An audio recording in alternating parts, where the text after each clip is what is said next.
What's up guys, it's Will back again, and today's review is Stand By Me. Stand By Me is a 1986 coming-of-age drama film that was directed by Rob Reiner and is based on the 1982 novella entitled The Body, written by author Stephen King. I should also mention that this film was first requested to me by N Fur back on my 500 Days of Summer review that I released back on the 12th of April. So Stand By Me takes place in the year 1959, where four young boys are traveling through the Oregon woods in search of a missing boy so that they can become heroes and of course collect a reward. As the film progresses and the boys travel further into the woods, they encounter a number of difficult obstacles that prevent them from achieving their goal of finding the previously mentioned missing boy and collecting the cash reward. As the four friends trek through the woods, they spend plenty of time joking around and bonding with one another over a number of different topics and stories, and the rest of the film is spent watching the four kids grow alongside one another as they go on a wild and crazy journey through the woods that's full of fun, surprise, and adventure. Okay, so Stand By Me was always one of those movies that I knew existed and one that I always planned on watching at some point because of all the great things I'd heard about it. I mean, everyone who's ever mentioned it to me said that it's probably the greatest coming of age film of all time, so needless to say, I went into my viewing experience with some pretty high expectations. And I'm definitely not going to play the contrarian on this one because I thought Stand By Me was fantastic. I wouldn't say that it's my favorite coming of age film of all time because I feel like I've connected with a few others on a slightly deeper level, but I still really enjoyed the roughly 90-minute journey that I went on with our four lead characters in Stand By Me. I think the biggest reason I like Stand By Me so much was because of how realistic and how genuine it feels. The journey that you go on with these four characters feels like something that has probably happened countless times with boys around 12 years old who are just looking for some fun adventure to go on to pass the time.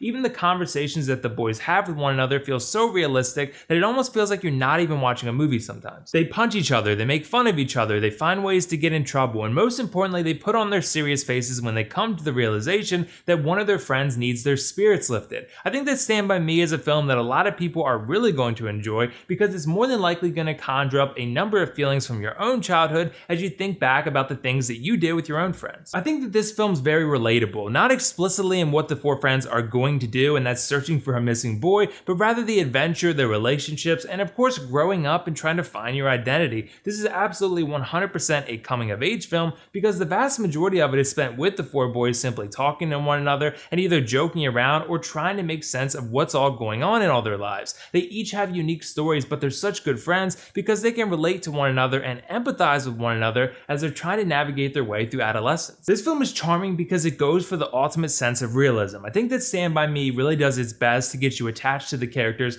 and emotionally invested in their journey by having you relate their stories to your own experiences as a kid. I think that good coming of age films tend to do that really well. They tend to feel relatable in some way, shape, or form by at the very least showing you the growing pains and the occasional feeling of helplessness when you're trying to grow up and trying to figure out who you are and what you're all about. Part of what makes the film great are those conversations when the boys are just resting during their downtime because each of them has some unique issue that they're specifically dealing with. During their moments of stress is when they open up to one another and honestly explain their fears and insecurities. And that's when things really get good because you're watching all of them grow up together at the same time but in different ways. They help each other overcome insecurities, they help each other overcome direct obstacles, and they provide friendship and companionship for one another when it seems like nothing's going their way. I think that what this film does is provide realism and hope. It feels like an actual story with actual kids on an actual journey overcoming actual obstacles. Once again, the sense of realism is very high for this film, and I think that will really help people who watch it get immersed into the story. But I also think that Stand By Me does a really good job adding drama outside of just the conversations. There's definitely excitement and even tension to be found in this film. It's not solely conversation and introspection, there's definitely some more exciting elements to be found here. I don't want you to get the wrong impression. This is a thoughtful film with a lot to say, but it doesn't take itself too seriously. It has a good sense of humor, and it still remembers that it is a movie with the primary purpose of entertaining you. It entertains you through quality laughs, excitement, and conflict, and even drama. Hell, there's even villains, so yeah, there's a lot to like here. But I will say that I did find the movie to be a little repetitive at times. I think there are a handful of scenes that tend to feel like you've already seen them before or something really similar before. I found myself sort of tuning out every so often because I felt like the journey could feel a little monotonous every now and then, like the characters weren't making progress quick enough. I also felt like one of the main actors' performance felt a little bit overcooked to me every now and then, and that was Feldman as Teddy. I think overall he does a fine job, but every now and then he feels like a little too unrealistic and too goofy of a kid to fit within the group. It's partly the performance and partly the character himself. But honestly, that's it. I really enjoyed my experience overall, and I think Stand By Me is definitely a film you should check out if you haven't already. I thought it had a very realistic and fun story, awesome characters, very well written dialogue, and even excitement and good laughs. The only cons are some unnecessary repetition and one character that feels a little too over the top sometimes. Regardless, I'm gonna give Stand By Me a 9 out of 10 and definitely recommend you give this one a watch if you're into coming of age films. This is definitely one of the best. So have you guys seen Stand By Me before? What did you think of it? And if not, let me know why not. And also let me know your favorite coming of age film in the comments below. There's so many good options. That's all for now though. This is WillFoxification signing off. See you in the next review.